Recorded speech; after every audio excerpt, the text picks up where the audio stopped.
cater for the local Mwananchi in regard to SHA, in regard to the higher funding model, the education system that's collapsing.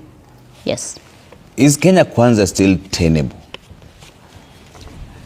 Is it still tenable? Hold? Yeah. Can it hold? Can the center hold? I think the center fell apart a long time ago.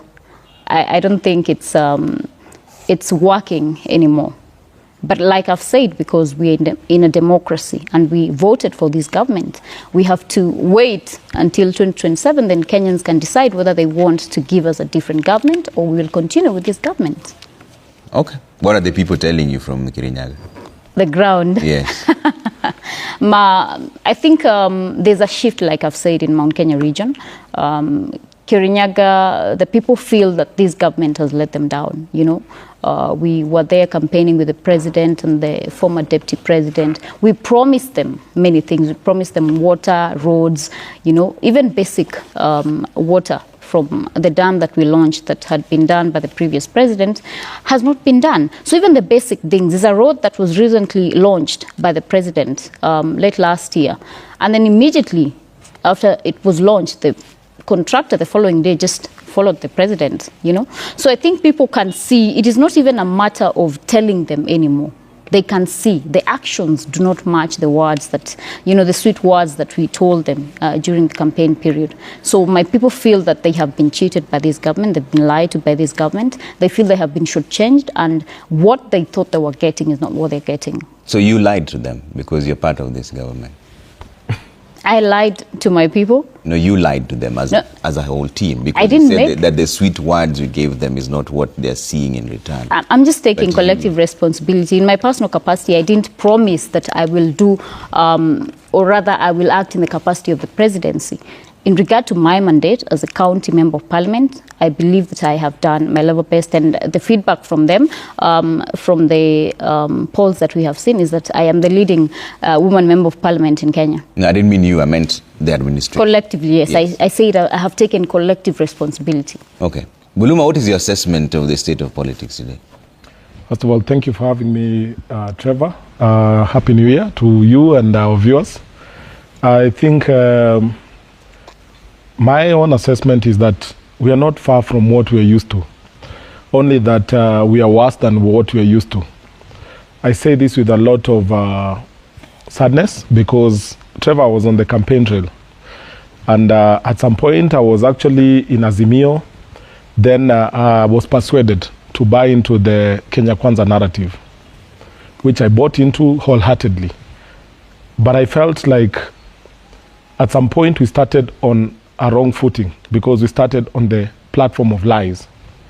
I say lies because, you know, a promise made should be a promise kept. I really don't feel like we have lived up to what Kenyans expected. So if I was to directly answer the state of assessment in the political environment, I feel like Kenyans are not very happy. I really want to appreciate the president. He's making a lot of effort to just try and reach out. But my honest view is that it's still not enough. Out there, people are still crying because the impression they had was that pesa itakuwa mfukoni. But instead of pesa kuwa mfukoni, pesa haiko. Apart from that, I would assess it based on what I have interacted with. And my honest view is that just the other day I was in another show, and I gave a very honest opinion in terms of my view on abductions, condemning it and just giving it my perspective. Out of the many views I get on TikTok, this one attracted more attention than any other, you know. And it's not like I post just one content. I post different kind of content, but this one got the attention of many Kenyans, and most of them were applauding me for speaking out their heart. So I think what we have today is a country that is torn between psychophancy and reality. Psychophancy is really built around those people who are benefiting directly from the government of the day. The reality is today we have a country where the opposition is no longer the political class, it's the Kenyan people. I think we need to pull up our socks and actually address power for what it is. I feel like there's a clear detach between the government and the people. And you have a situation where the sycophants are gatekeeping the president, such that they're making sure he only gets what they want him to hear. But he's not getting the real pulse of what the normal mwananchi wants him to see and hear. I'm really very grateful. He was in Western the good part of this week, and specifically yesterday was in Busia. So after he toured the different places, and he was making some very good commitments that ideally the mwananchi should be super proud of, including launching something called, we have a place called Nasewa. Nasewa, they're doing an economic zone. But when I called my people, because I didn't go to Busia, I'll be very honest, but I was a candidate. So I have a fair appreciation of, what the mwananchi was feeling. And the feedback they were giving me is that, Mwesh, lakini, we are happy he came because at least we have something on our pockets for the few days. But outside that, we are not happy. We didn't see Raila. We really do not appreciate his visit. What does that tell you? It tells you that the president needs to actually interact with the real issues.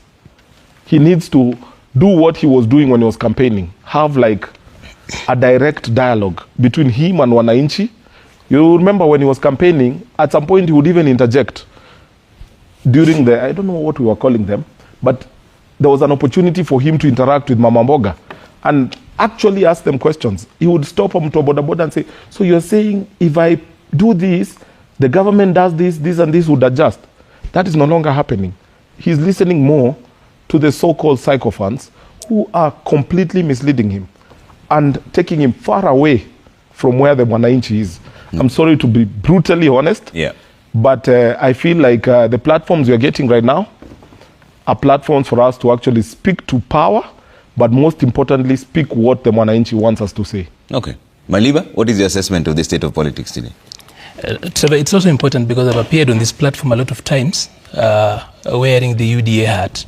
And it will be, of course, very important for me to just ensure that the voter does not get mixed up. I'm actually here as a public policy analyst, as I always showed up here 3 years ago, because, of course, things change. I have got new challenges to take up, and it will be important for me to just put out. So when I share... Are you no longer with UDA now? No. You're not? Yeah, so when I show up here, I show up here, of course, on the strength. The only place I will get a clear direction would be from the Open Future Hub where I'm working. The other employees are not the other employers are not comfortable to be mentioned, but it will be important so that my opinion then actually falls in that particular within the bandwidth that actually doesn't mix up people, because normally a lot of times people would be like, what happened so quick?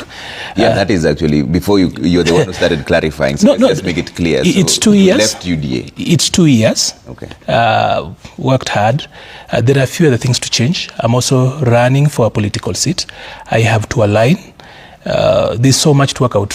A number of things will actually come out as we move, but I think for the time being, you can always gladly, the management can always host me as they've always hosted me for the last 3, 4, 5 years. Without the UDA tag? Yes. Okay. What happened there, though? Because I don't think it's fair to just tell the viewers that I'm Trevor, you love tea.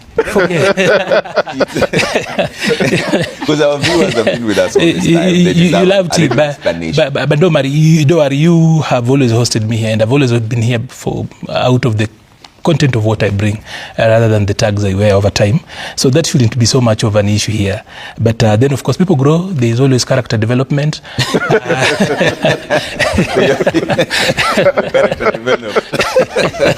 But you're an interesting one, because you've been on all sides before. No, as in, because Trevor, you will know that I have literally worked in all spaces that young people want to be on. I've been at the National Youth Council, been at the lead of a political party as a youth leader, of course, then at TNA, now worked at UD a little bit, and that for me has actually been a great opportunity to know how to run a political party.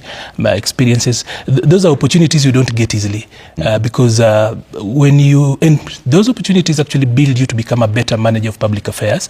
When you come out here, you know what can actually be done right, what can go wrong. Those are spaces people take for granted.